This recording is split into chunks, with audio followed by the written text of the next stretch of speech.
E aí, estranhos, beleza? Bom, gente, compartilha, vai nas redes vizinhas, mete o dedão, vamos ajudar o canal. Vamos lá, hein? Tô contando com vocês.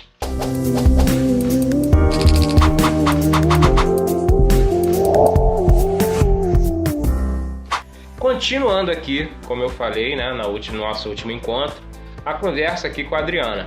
E aí, Adriana? Eu ficando mais velho, né, mas sem laudo nenhum até então. E como é que foi isso? As questões, elas foram... Como é que foi esse... Eu tenho uma teoria que casamento é feito para dar errado. Gente que faz dar certo todo dia. Sim. Porque são personalidades diferentes que convivem debaixo do mesmo teto e faz querer dar certo todo dia. E as coisas foram ficando mais difíceis, porque conforme você foi ficando mais velho, esse raciocínio foi ficando mais rígido. Essas questões foram ficando mais rígidas e, como eu disse no outro encontro, o diagnóstico da Gi demorou bastante, né? Foi. E aí era muito na conta de desastrada, de não consegue fazer as coisas direito. Isso trazia um caos para você que te desregulava muito. Só que até então a gente não sabia o motivo disso, dessa desregulação. Porque poderia ser qualquer coisa, né? Não tinha um porquê concreto. Porque, assim, pra você era muito simples fazer determinadas coisas. Pra ela não era muito simples fazer determinadas coisas. Então eram pontos de vista opostos, até hoje são, que geram alguns conflitos neste sentido. Só que assim, ao mesmo tempo, ela se espelha muito em você, porque ela é criativa, ela gosta da área artística, desde pequena ela dizia que ela queria ser atriz e tal.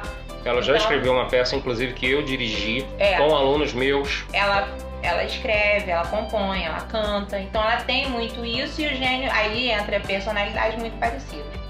Foi passando o tempo, vamos avançando nisso aí e dentro de todo o histórico que você falou, essas questões do hiperfoco ali, presente, eu Galera, não entendi. Teve uma época que a Adriana, ela, olha, eu vou falar pra vocês, é o que eu falo.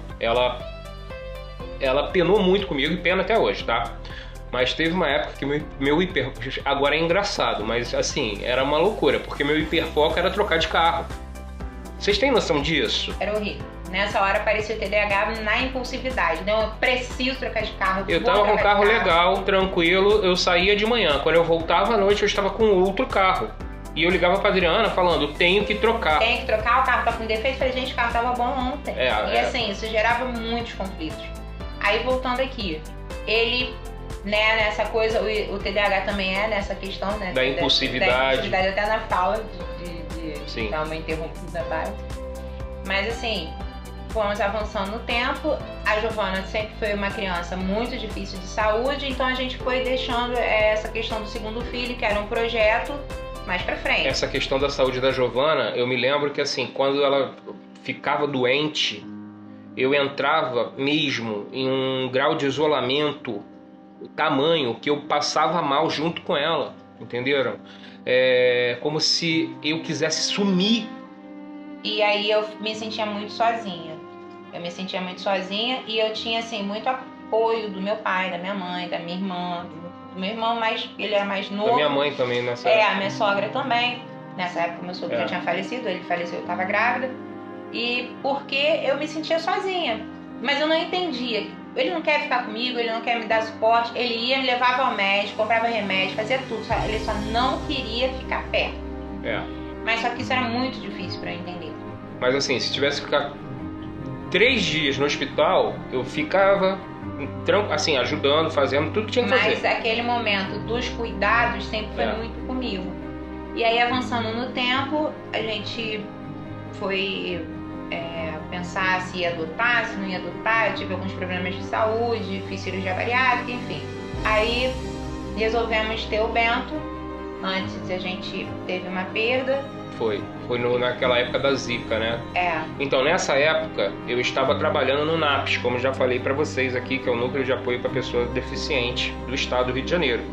E eu me lembro que a Adriana foi até a escola que eu trabalhava, para justamente que teve uma semana falando sobre a Zika, lembra disso? Zika, chikungunya, dengue. Porque o nosso filho, a gente perdeu ele justamente pela Zika.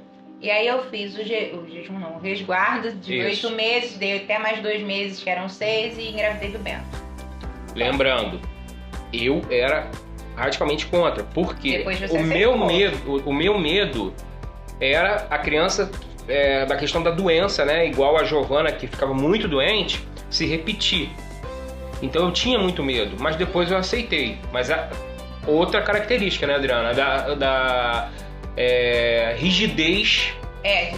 Assim, a decisão final acabava ficando meio com ele, porque eu não queria gerar um conflito e eu não ia engravidar sozinha. Então, peraí. Tá. Agora a gente parou na entrada do Bento, né? O Bento chegando. A gente falou rapidamente da Giovana. Depois a gente ainda vai voltar nela, porque a Giovana, ela tem depois uns tratamentos, né, que ela foi fazer com psicólogos e tal, e a própria psicóloga dela me alertou uma vez sobre algumas questões minhas, eu não sendo paciente, mas aquela coisa dos pais, né, sendo que tem que passar, né, pelas terapias. Mas isso vai ficar para um outro vídeo, tá? Guarda aí, Bento chegando.